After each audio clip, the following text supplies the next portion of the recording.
DJ Kamlesh आदाब ससुरिया का जय जवाहर राम राम पाप भरत ससुर नाम हवा मर भगत शिवत सन के देवैया ऊपर का नहीं चलो मैं सका अवतार फिर तो मैं सबसे बिंदा तुम सुनाओ तो ला देख दिखाओ तो ला डीजे अमन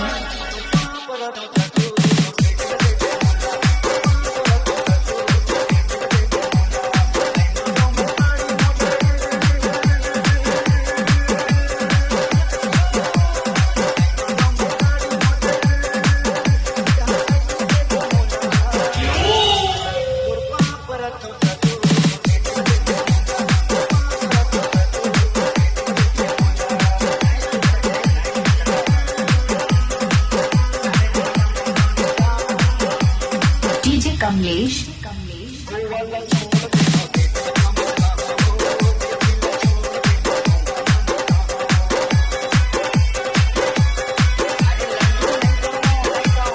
डीजे अमन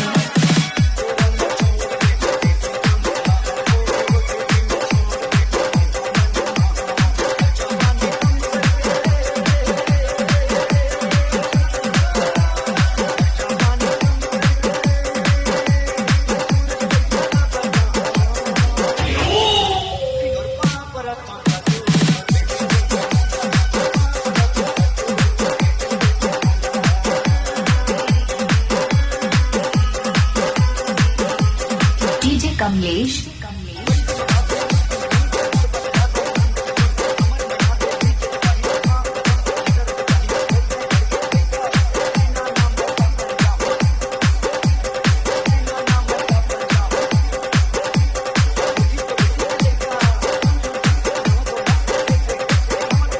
डीजे अमन मछली ला छोड़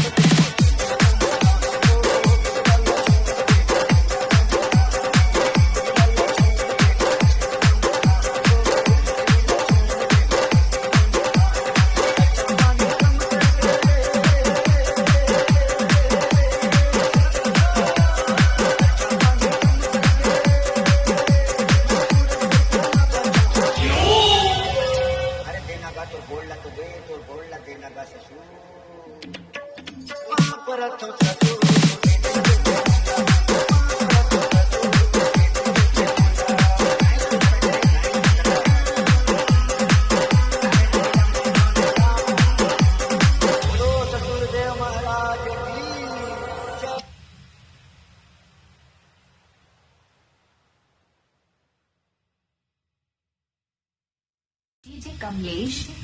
आदाब ससुरिया का जय जवाहर राम राम पाप भरत ससुर नाम हवा मर भगत शिवत सन के देवैया ऊपर का नहीं चलो मैं सका अवतार फिर तो मैं सबसे बिंदा तुम